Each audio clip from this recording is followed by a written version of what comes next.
Hello, thank you so much for being with us here today.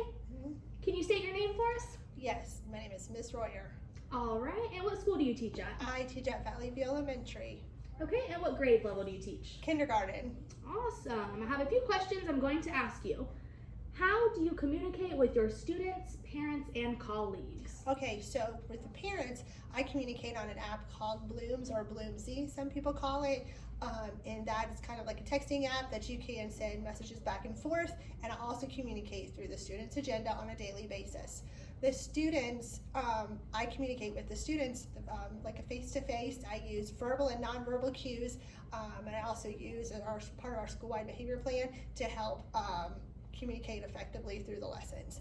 And with my colleagues, I use either texting, like on a group text with our grade level, or email if it's someone on a different grade level. So it kind of depends on the colleague that I'm speaking with at the moment. Okay. What are your favorite classroom strategies for student learning and for classroom management? Okay, so some of my favorite things for classroom management and strategies are using class callbacks, like class, and then the children will say yes, yes, or like hands on top, everybody stop, and then that way they're focused on whatever I need to let them know the next directions. And I also love, we have like a school-wide behavior problem where the school-wide behavior system that helps solve some of the behavior problems or issues that may arise. And the students earn stars based on if they're staying on task, how they're communicating with other children, and things like that. So our school-wide behavior plan definitely plays a big part of the strategies I use in the classroom, as well as verbal and nonverbal cues, such as if the children are on the carpet, I'll use like a nonverbal cue like this, or I'll do like this if I want them to kind of like sit down on their bottom, and then that way it helps to manage the classroom without having to like stop, hey, sit down, stop, hey, sit down, stop, crisscross. Yeah.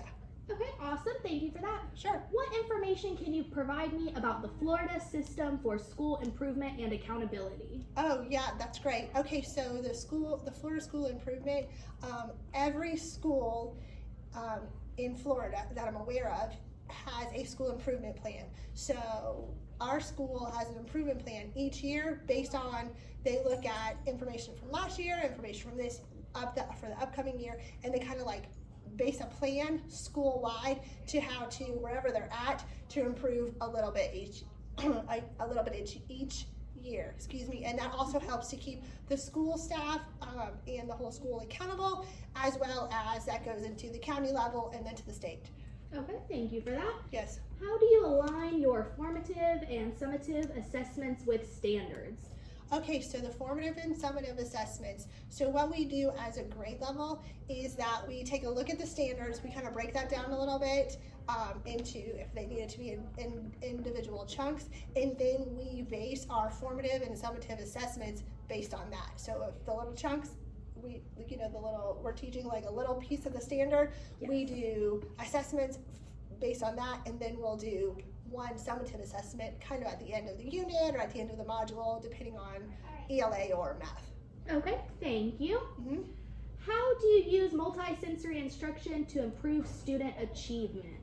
Okay, yes, so that's huge, especially in kindergarten for the multisensory. So we do a lot of, first of all, hands-on learning. We do a lot of kinesthetic learning, a lot of up-down movement type things, kinesthetic. We use all the different, I believe it's like modalities to try to best kind of reach each student, because we understand as educators that every student learns a different way and at a different pace. Okay. How do the standards you teach affect the scope and sequence of your curriculum? Okay, so okay, can you say that one more time? Of course.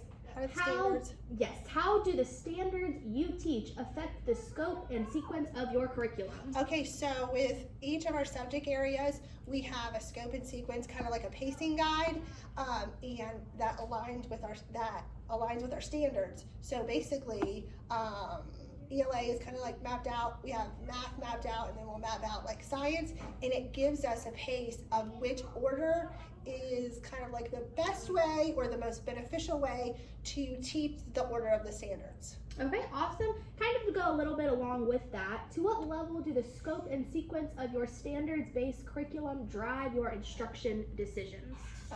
It drives everything that we do in the classroom, because when we go to planning, we start by looking at the scope and sequence, and then we go straight to the standards. So it drives everything in the classroom.